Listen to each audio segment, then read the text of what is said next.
It's pretty exciting because the mysterious figure we saw in the trailer a few patches ago has finally been revealed. She is EVERNIGHT, the Evil March or the Gothic March, whatever you wanna call her. She is a brand new remembrance unit that will be coming in the Honkai Star Rail patch 3.6, and potentially her banner might even show up in the first phase. For those of you who are still confused or maybe don't even know about her kit yet, congratulations, you are in the right video. Because in this video I'll be breaking down EVERNIGHT's entire kit, from her skills and talent, all the way to her eidolons, signature light cone, possible team synergies, and even her pros and cons. So is this character strong enough for version 1 right now? Let's jump straight into the discussion.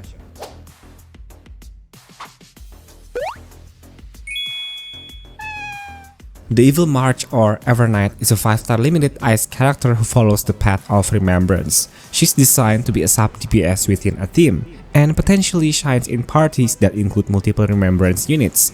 That's because one of her passive can increase the crit damage of all memo sprites for the entire team, and the more remembrance characters you have, the higher the bonus becomes. All of EVERNIGHT's attacks scales with her HP, and she also drains her own HP whenever she uses her skill. Her memo sprite, Evie, has its own turn, fixed speed, and attacks with small damage whenever its turn comes around. However, EVERNIGHT's biggest damage source comes from stacking a resource called Memoria, which can be gained in several ways, including whenever EVERNIGHT or her memo sprite loses HP. Once the Memoria stacks past a certain threshold, EVERNIGHT can unleash a kind of nuke attack. Her base stats includes 1300 HP and 99 speed. The bonus stats she gains as you level her up are crit rate, HP, and crit damage. Now let's start with her talent. At the start of the battle, her memo sprite, Evie, is immediately summoned. Evie has a 160 speed and its max HP equals to 100% of EVERNIGHT's. Every time EVERNIGHT or Evie lose HP, both of their crit damage increases by 60% for 2 turns, while also granting EVERNIGHT 2 stacks of Memoria, which are essential for ramping up her personal damage. If EVERNIGHT reaches 16 stacks of Memoria or more, she cleanses herself and becomes immune to crowd control effects. Hitting this threshold also makes Evie immediately take action. For her basic attack, it's nothing too special here. She simply deals ice damage to a single enemy, scaling at 50% of her max HP. Her skill, however, is where things get interesting. Instead of consuming a team skill point, she consumes 12% of her own max HP to summon Evie. But if Evie is already on the field, EVERNIGHT restores her HP instead. Using her skill also increases the crit damage of all allies' memo sprite by 50%. On top of that, EVERNIGHT gains 2 Memoria stacks every time she uses her skill. If EVERNIGHT uses her skill while in the darkest riddle state, she immediately gains 12 Memoria stacks. So what exactly is this darkest riddle? The answer lies in her ultimate.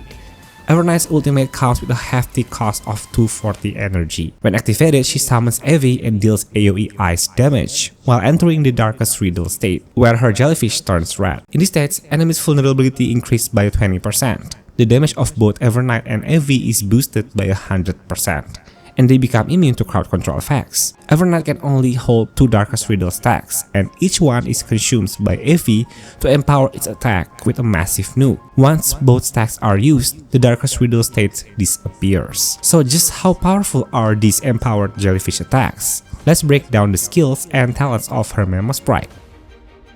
Now let's talk about the talents of her jellyfish, Evie. Evie is always immune to crowd control effects, but it has a high chance of being targeted by enemies. This is actually very useful because the consistent HP loss helps EVERNIGHT build Memoria stacks steadily. While Evie is present on the battlefield, both units gain an additional 15% damage bonus. Each time Evie attacks, it also consumes 1% of its own HP. Moving on to the second talent. Whenever Evie is summoned to the battle, whether through EVERNIGHT's skill or ultimate, EVERNIGHT restores some of her own HP, and Evie immediately takes action. Then for the third talent, when Evie disappears from battle, EVERNIGHT restores 30 energy and her action is advanced by 20%. Personally, I think this is really important because Evie automatically self-destructs once EVERNIGHT has more than 16 Memoria stacks. So let's break down Evie's skills. When the turn comes, Evie automatically attacks one enemy, prioritizing the same target that EVERNIGHT last attacked. It will spray them with ice damage equal to 20% of EVERNIGHT's max HP. On top of that, for every 4 Memoria stacks EVERNIGHT has, Evie's spray attack is extended by an extra 4% of EVERNIGHT's max HP. Each time this happens, EVERNIGHT also gains 1 Memoria stacks. But that's not all. Evie also has an enhanced skill once EVERNIGHT reaches 16 or more Memoria stacks. At that point, Evie will self-destruct, consuming all of its HP and all of EVERNIGHT's current Memoria stacks. For every Memoria stack consumed, Evie deals 5% of EVERNIGHT's max HP as ice damage to one primary target, and also deals damage of 2.5% max HP to all other enemies. Enough about her Memo Sprite skills, now let's move on to her traces. Do they make her even stronger? Since EVERNIGHT's kit already provides a massive amount of crit damage, her first trace focuses on balancing out her stats and making character building much easier. Both EVERNIGHT and Evie gains extra 30% crit rate. On top of that, whenever her Memo Sprite self-destructs, the team regains 1 skill points. This essentially turns EVERNIGHT into SP positive unit, whereas before she was only neutral. And remember, her skill does not consume skill points in the first place, so ideally you will want to spam her skill every single turn. The second trace is all about optimizing Memoria generation. At the start of the battle, EVERNIGHT immediately restores 60 energy. In addition, whenever EVERNIGHT's Memo Sprite or even another teammate's Memo Sprite attacks, EVERNIGHT generates 1 Memoria stack. To really maximize this effect, it's best to build a team that's full of remembrance units. And that leads perfectly into the third trace. Depending on how many remembrance characters you have in the team, 1, 2, 3, or 4, EVERNIGHT boosts the team's crit damage by 5%, 15, 40, or even 50%. That's why, spoiler alert, one of the premium team comps is Castoris, EVERNIGHT, and Hyacinth together. As for her technique, when activated at the start of the battle, the entire team receives the same effect as her skill. All Memo Sprite gains 50% crit damage, while EVERNIGHT herself instantly gains 2 Memoria stacks. And that wraps up EVERNIGHT's E0 kit. But what happens when her eidolons come into play? Let's dive into that next. Now let's talk about EVERNIGHT's eidolons. Her first eidolon basically boosts the team's DPS in single target scenarios. The fewer enemies on the field, the stronger her Memo Sprite's damage becomes, up to 150% of its original damage. This synergizes perfectly with Castoris since her damage tends to fall off as the number of enemies decreases. Every time EVERNIGHT gains a Memoria stack, she gets 2 additional stacks on top of it. And whenever she uses her ultimate, she also gains 2 extra stacks of Darkest Riddle. Her fourth eidolon increases the weakness break efficiency of all allies' Memo Sprite attacks, including Evie, by 25%. And finally, her sixth eidolon boosts all type rest span for the entire team by 20%. On top of that, whenever Evie uses her self-destruct skill, a portion of the consumed Memoria stacks are actually refunded back to EVERNIGHT, making her damage loop much more consistent. So for version 1, the base eidolon for EVERNIGHT are definitely E1 or maybe E2. Honestly, since EVERNIGHT's role is quite niche, mainly as a support or sub DPS specifically for Castoris team, it's not really necessary to invest heavily into her eidolons. That said, if you want to squeeze out even more damage from Castoris, then E1 alone is already good enough, since it really boosts Castoris' performance in single target scenarios. Of course, this is still speculation for now. There's also a decent chance that some of EVERNIGHT's eidolons could end up being shifted into her base kit, just like what happened with Hyacinth during the beta phase. So what about her signature light cone? Let's talk about that next. EVERNIGHT's signature light cone grants the user a flat 30% max HP right off the bat. Whenever the user's Memo Sprite uses any ability, the user gains 1 stack of Noctis.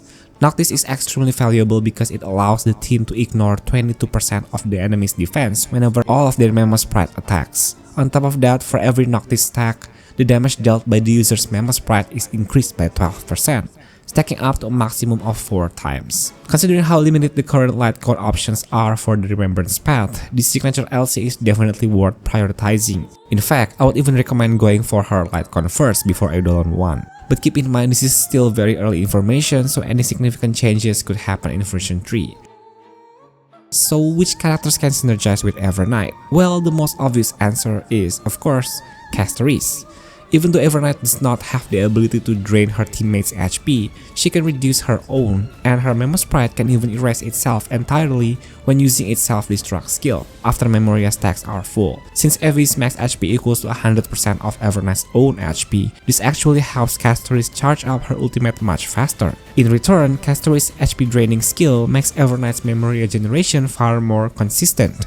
On top of that, EVERNIGHT's huge crit damage buffs are extremely enticing, especially in teams that consist of at least 3 Remembrance characters. Aside from Castoris, Hyacinth is the ideal sustain option for a premium EVERNIGHT team.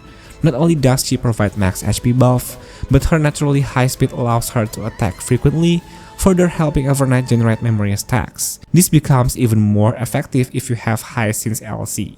That said, even though Castorys is Evernight's best synergy partner, I honestly think Evernight's performance is still safe and stable without her. You should always prioritize Hyacinth first, at least E0 S0, before pulling for Evernight. So for all the Castorys owners out there, rejoice, because Evernight's arrival pushes her performance even further. Evernight provides a massive team-wide crit damage buff, as long as those allies have a memo sprite. On top of that, she doesn't just act as a support, she also functions as a sub DPS, capable of unleashing nuke damage. This role is further reinforced by her strong self-buffing kit. Another huge advantage is that Evernight does not consume any skill points when using her skill, meaning you can freely cast it every turn without worrying about draining SP from the team. In fact, she's actually SP positive overall, because whenever her memo sprite self-destructs and consumes Darkest Riddle stacks, the team regains 1 skill points. Thanks to this, Evernight can even replace 3B slot in a Castorys team, freeing 3B to be used in other team comps that may need her. But of course, Evernight is not without weaknesses. Her role is very niche. She only synergizes with Remembrance characters and realistically only with Hyacinth and Castorys. This lack of flexibility may make some players hesitant to pull for her. On top of that, her ultimate comes with a very high energy cost of 240. And that wraps up the version 1 kit breakdown of Evernight. What do you guys think? Are you satisfied with her kit as it is? Or do you think she needs some changes moving forward? Let me know your thoughts in the comments below. Don't forget to hit the like button and subscribe, and make sure to turn on notifications because up next, I'll be posting breakdown of Danheng PT. Stay tuned and I will see you guys in the next one.